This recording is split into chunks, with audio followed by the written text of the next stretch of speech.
Selamat datang, Mystikus Channel.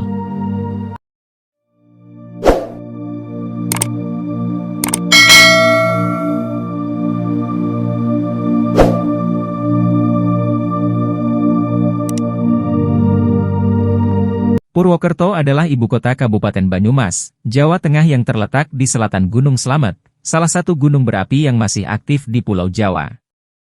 Purwokerto merupakan salah satu pusat perdagangan dan pendidikan di kawasan selatan Jawa Tengah. Sementara Kabupaten Banyumas sendiri merupakan sebuah kawasan kebudayaan yang memiliki ciri khas tertentu di antara keanekaragaman budaya Jawa yang disebut sebagai budaya Banyumasan. Ciri khas ini ditandai dengan kekhasan dialek bahasa, citra seni dan tipologi masyarakatnya. Bentang alam wilayah Banyumasan berupa dataran tinggi dan pegunungan serta lembah-lembah dengan bentangan sungai-sungai yang menjamin kelangsungan pertanian dengan irigasi tradisional.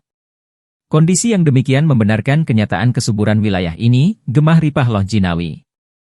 Dulunya, kawasan ini adalah tempat penyingkiran para pengikut Pangeran Diponegoro setelah perlawanan mereka dipatahkan oleh Kompeni Belanda. Maka tidak aneh, bila hingga masa kini masih terdapat banyak sekali keluarga-keluarga yang memiliki silsilah hingga Pangeran Diponegoro dan para tokoh pengikutnya. Keluarga-keluarga keturunan Pangeran Diponegoro dan tokoh-tokohnya yang telah menyingkir dari pusat kerajaan Mataram waktu itu, kemudian menurunkan para pemimpin bangsa dan tokoh-tokoh ulama hingga saat ini. Salah satu dari sekian banyak tokoh ulama keturunan Pangeran Diponegoro di kawasan Banyumas ini adalah Syekh Abdul Malik bin Muhammad Ilyas, Mursyid Thorikoh Naqsyabandiyah Kholidiyah dan Thorikoh Syadziliyah di Jawa Tengah. Silsilah dan pendidikan sudah menjadi tradisi di kawasan Banyumasan kala itu, apabila ada seorang ibu hendak melahirkan, maka dihamparkanlah tikar di atas lantai sebagai tempat bersalin. Suatu saat ada seorang ibu yang telah mempersiapkan persalinannya sesuai tradisi tersebut, namun rupanya sang bayi tidak juga kunjung terlahir. Melihat hal ini, maka sang suami segera memerintahkan istrinya untuk pindah ke tempat tidur dan menjalani persalinan di atas ranjang saja. Tak berapa lama terlahirlah seorang bayi mungil yang kemudian dinamakan Muhammad Asad, artinya Muhammad yang naik, dari tikar ke tempat tidur. Peristiwa ini terjadi di Kedung Paruk Purwokerto, pada hari Jumat, tanggal 3 Rajab tahun 1294 Hijriah. 1881 Masehi. Nama lengkapnya adalah Muhammad Asad bin Muhammad Ilyas. Kelak bayi mungil ini lebih dikenal sebagai Syekh Muhammad Abdul Malik Kedung Paruk Purwokerto. Beliau merupakan keturunan Pangeran Diponegoro berdasarkan surat kekancingan, semacam surat pernyataan kelahiran, dari Pustaka Keraton Yogyakarta dengan rincian Muhammad Asad, Abdul Malik bin Muhammad Ilyas bin Raden Mas Haji Ali Dipowongso bin Hpa. Diponegoro II bin Hpa. Diponegoro I, Abdul Hamid bin Kanjeng Sultan Hamengkubuwono III Yogyakarta. Nama Abdul Malik diperoleh dari sang ayah ketika mengajaknya menunaikan ibadah haji bersama. Sejak kecil, Abdul Malik memperoleh pengasuhan dan pendidikan secara langsung dari kedua orang tuanya. Setelah belajar Al-Quran kepada ayahnya, Abdul Malik diperintahkan untuk melanjutkan pendidikannya kepada Kiai Abu Bakar bin Haji Yahya Ngasinan, Kebasen, Banyumas. Selain itu, ia juga memperoleh pendidikan dan pengasuhan dari saudara-saudaranya yang berada di Sokaraja, sebuah kecamatan di sebelah timur Purwokerto. Di Sokaraja ini terdapat saudara Abdul Malik yang bernama Kiai Muhammad Afandi, seorang ulama sekaligus saudagar kaya raya. Memiliki beberapa kapal haji yang dipergunakan untuk perjalanan menuju Tanah Suci. Ketika menginjak usia 18 tahun, Abdul Malik dikirim ke Tanah Suci untuk menimba ilmu agama. Di sana ia mempelajari berbagai disiplin ilmu agama, seperti tafsir, ulumul Quran, hadis, fikih, tasawuf dan lain-lain. Pada tahun 1327 Hijriah Abdul Malik pulang ke kampung halaman setelah kurang lebih 15 tahun belajar di Tanah Haram. Selanjutnya ia berkhidmat kepada kedua orang tuanya yang sudah sepuh, lanjut usia. 5 tahun kemudian, 1333 Hijriah, ayahandanya, Muhammad Ilyas, meninggal dalam usia 170 tahun dan dimakamkan di Sokaraja.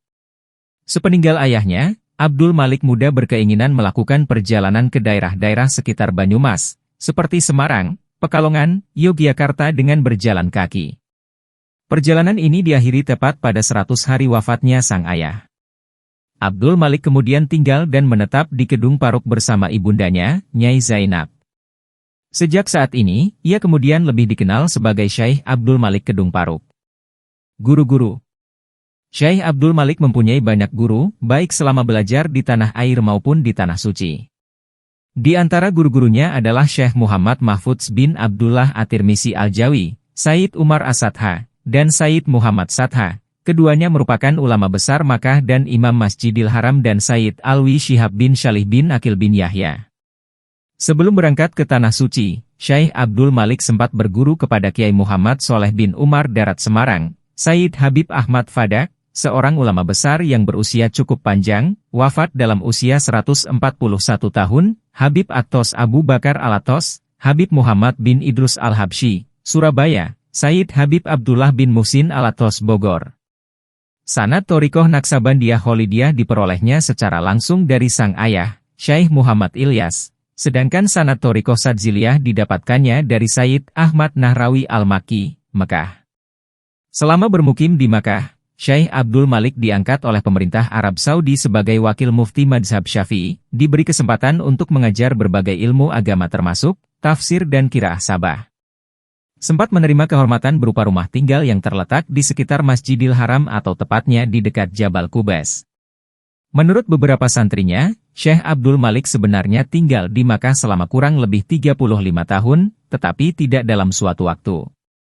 Di samping belajar di Tanah Suci selama 15 tahun, ia juga seringkali membimbing jamaah haji Indonesia asal Banyumas, bekerja sama dengan Syekh Madhar Makkah.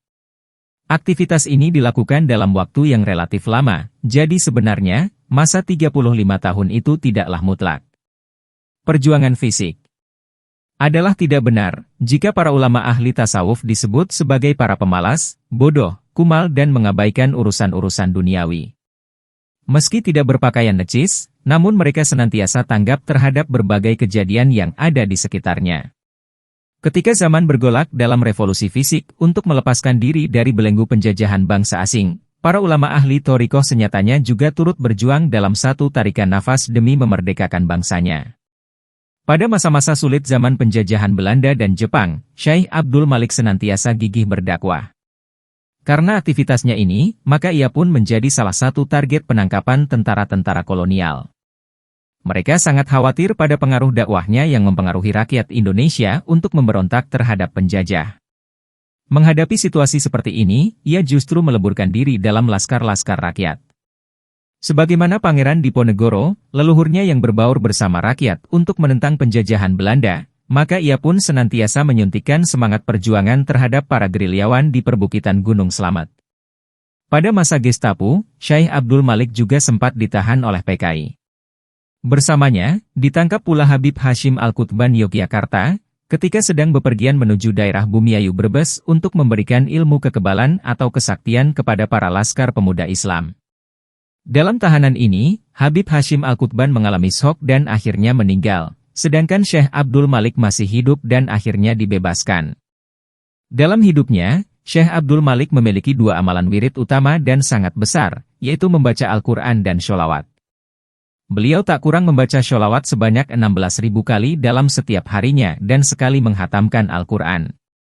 Adapun sholawat yang diamalkan adalah sholawat Nabi Khidir alaihi salam atau lebih sering disebut sholawat rahmat, yakni, Shallallahu ala Muhammad. Dan itu adalah sholawat yang sering beliau ijazahkan kepada para tamu dan murid beliau.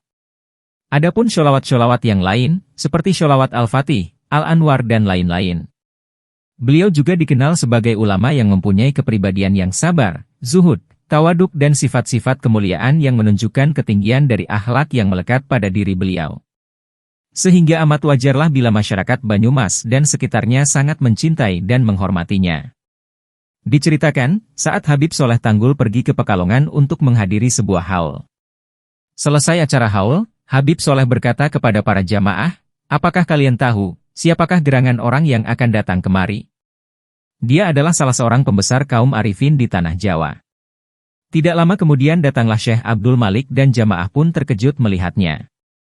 Hal yang sama juga dikatakan oleh Habib Husein bin Hadi Al-Hamid, Brani, Keraksaan, Probolinggo, bahwa ketika Syekh Abdul Malik berkunjung ke rumahnya bersama rombongan, Habib Husein berkata, "Aku harus di pintu karena aku mau menyambut salah satu pembesar wali Allah."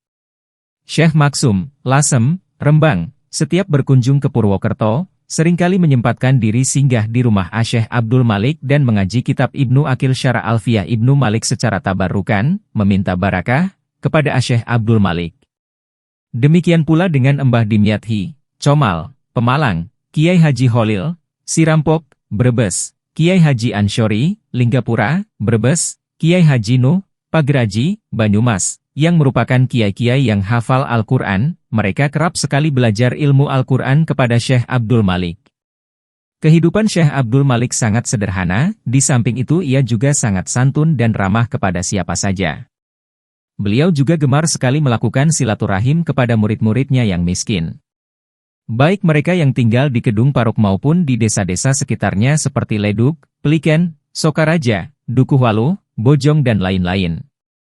Hampir setiap hari Selasa pagi, dengan kendaraan sepeda, naik becak atau dokar, Syekh Abdul Malik mengunjungi murid-muridnya untuk membagi-bagikan beras, uang dan terkadang pakaian sambil mengingatkan kepada mereka untuk datang pada acara pengajian Selasanan. Forum silaturahim para pengikut Thorikoh Anak Syabandiyah Al-Kholidiyah Kedung Paruk yang diadakan setiap hari Selasa dan diisi dengan pengajian dan tawajuhan. Murid-murid dari Syekh Abdul Malik diantaranya Kiai Haji Abdul Qodir, Kiai Said, Kiai Haji Muhammad Ilyas Nur, Mursid Thorikoh Anak Syabandiyah Al-Kholidiyah, Kiai Haji Sahlan, Pekalongan, Dr. Andus Ali Abu Bakar Basyalah, Yogyakarta, Kiai Haji Hisham Zaini, Jakarta, Habib Muhammad Lutfi bin Ali bin Yahya, Pekalongan, Kiai Haji Maksum, Purwokerto, dan lain-lain.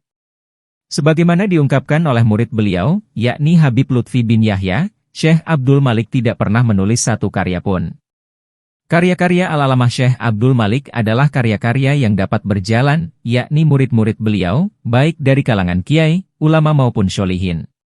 Di antara warisan beliau yang sampai sekarang masih menjadi amalan yang dibaca bagi para pengikut Thorikoh adalah buku kumpulan sholawat yang beliau himpun sendiri, yaitu Al-Miftah Al-Makosyid Liahli atau Hitfiyah Sholah ala Babillah Al-Hamid Al-Majid Sayyidina Muhammad Al-Fatih Li Jami' Asyadaid. Sholawat ini diperolehnya di Madinah dari Sayyid Ahmad bin Muhammad Ridwani Al-Madani. Konon, sholawat ini memiliki manfaat yang sangat banyak, di antaranya bila dibaca, maka pahalanya sama seperti membaca kitab Dalailu Al-Khairat sebanyak 110 kali, dapat digunakan untuk menolak bencana dan dijauhkan dari siksa neraka. Keluarga. Syekh Muhammad Abdul Malik bin Muhammad Ilyas menikahi 3 orang istri, 2 di antaranya dikaruniai keturunan. Istri pertamanya adalah Nyai Hajah Warsiti binti Abu Bakar yang lebih dikenal dengan nama Mbah Johar. Seorang wanita terpandang, putri gurunya, Kiai Abu Bakar bin Haji Yahya Kelewedi Ngasinan, Kebasen. Istri pertama ini kemudian dicerai setelah dikaruniai seorang anak lelaki bernama Ahmad Busyairi, wafat tahun 1953, pada usia sekitar 30 tahun. Ada sebuah cerita unik tentang putra pertamanya ini. Ahmad Busyairi adalah seorang pemuda yang meninggal dunia sebelum sempat menikah. Suatu hari Syekh Abdul Malik berkata padanya, "Nak, besok kamu menikah di surga saja ya." Mendengar ayahnya bertutur demikian, muka Busyairi terlihat ceria dan hatinya merasa sangat gembira. Beberapa waktu kemudian, ia meninggal sebelum berkesempatan menikah. Istri kedua Syekh Abdul Malik adalah Mbah Merenek, seorang janda kaya raya dari desa Merenek, Maos Cilacap. Pernikahan ini tidak dikaruniai anak. Istimewanya, suatu hari Syekh Abdul Malik hendak menceraikannya, namun Mbah Merenek berkata, "Pak Kiai, meskipun panjenengan tidak lagi menyukai saya, tapi tolong jangan ceraikan saya. Yang penting saya diakui menjadi istri Anda, dunia dan akhirat." Mendengar permintaan ini, Syekh Abdul Malik pun tidak jadi menceraikannya. Sedangkan istri ketiganya adalah Nyai Hajah Siti Hasanah, seorang wanita cantik dan sholihah, tetangganya sendiri. Pernikahan ini dikaruniai seorang anak perempuan bernama Hajah Siti Khoiriyah yang wafat 4 tahun sepeninggal Syekh Abdul Malik. Dari putrinya inilah nasab Syekh Abdul Malik diteruskan. Pesan dan berpulang. Salah seorang cucu Syekh Abdul Malik mengatakan, ada 3 pesan dan wasiat yang disampaikan beliau kepada cucu-cucunya. Pertama, jangan meninggalkan sholat. Tegakkan sholat sebagaimana telah dicontohkan Rasulullah Shallallahu Alaihi Wasallam. Lakukan sholat fardu pada waktunya secara berjamaah. Perbanyak sholat sunnah serta ajarkan kepada para generasi penerus sedini mungkin. Kedua, jangan tinggalkan membaca Al-Quran.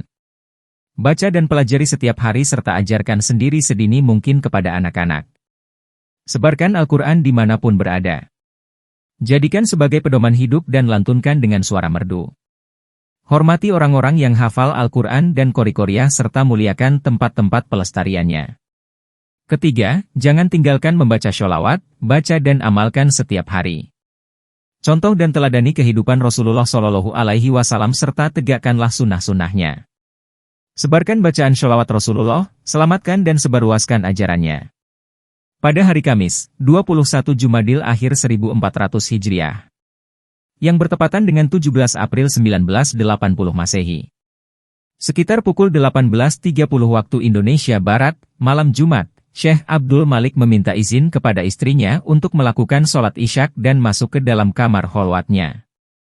30 menit kemudian, salah seorang cucunya mengetuk kamar tersebut, namun tidak ada jawaban. Setelah pintu dibuka, rupanya sang mursyid telah berbaring dengan posisi kepala di utara dan kaki di selatan, tanpa sehela nafas pun berhembus. Syekh Abdul Malik kemudian dimakamkan pada hari Jumat, selepas sholat asyar di belakang Masjid Bahaul Haq Wadiauddin Kedung Paruk, Purwokerto. Kisah-kisah Syekh Malik bin Ilyas Kedung Paruk Purwokerto. Ulama yang nasionalis. Di tengah perjalanan antara Bantar Bolang Randu Dongkal, Kiai Haji Abdul Malik bin Ilyas Purwokerto tiba-tiba menyuruh untuk menghentikan perjalanannya. Pak Yuti, berhenti dulu, pinta Mbah Malik kepada Suyuti, supir, untuk menghentikan mobil. Nggih Mbah, jawab supir. Mobil pun menepi untuk berhenti. Ke tempat yang adem saja, biar enak untuk gelaran, kata Mbah Malik. Waktu itu sekitar pukul 9.45 waktu Indonesia Barat. Setelah mendapat tempat untuk beristirahat, tikar digelar dan termos juga dikeluarkan, lalu Mbah Malik mengeluarkan rokok khasnya, kelembak menyan, kemudian diraciknya sendiri sebelum dinikmati. Sesekali beliau mengeluarkan jam dari kantongnya, dan berkata, "Dilut maning, sebentar lagi." Sang murid pun heran, ada apa gerangan yang berulang kali diucapkan gurunya, "Dilut maning," itu. Namun, setelah pukul 9.50 waktu Indonesia Barat, rokok yang belum habis tadi tiba-tiba dimatikan. Kemudian berkata, "Ayo Pak Yuti, Habib, Meriki, kesini." Setelah itu Mbah Malik membacakan hadirah Al-Fatihah untuk Nabi, para sahabat dan seterusnya sampai disebutkan pula sejumlah nama pahlawan seperti Pangeran Diponegoro, Sentot Prawiro Dirjo, Kiai Mojo, Jenderal Sudirman dan lain sebagainya. Sampai ketika tepat pukul 10 waktu Indonesia Barat, sang kiai yang juga mursyid thorikoh ini terdiam beberapa saat dan kemudian berdoa, "Allahumma gfir lam warhamhum." Setelah selesai, Habib Lutfi yang penasaran dengan apa yang dilakukan gurunya kemudian bertanya, "Mbah, wonten nopo tu, ada apa?" "Anu, nopo niki jam 10, niku nopo namine, Pak Karno, Pak Hatta rumiin baca nopo, pukul 10 dulu Pak Karno, Pak Hatta dulu membaca apa?" tanya Mbah Malik. "Proklamasi, Mbah," jawab Habib Lutfi bin Yahya yang waktu itu turut serta dalam perjalanan. "Ya nikulah, kita niku madep ngormati, yaitulah kita berhenti sejenak untuk menghormati," jawab Mbah Malik. Betapa dalamnya cara para kiai dan sesepuh kita di dalam menghormati dan menanamkan karakter nasionalisme. Sampai begitu mereka, kita ini belum ada apa-apanya. Makanya sampai sekarang saya etok-etoke meniru, setiap tanggal 17 Agustus kita baca Al-Fatihah. Rasa mencintai dan memiliki. Tanamkan kepada anak-anak kita. Tegas Habib Lutfi bin Yahya mengakhiri kisahnya.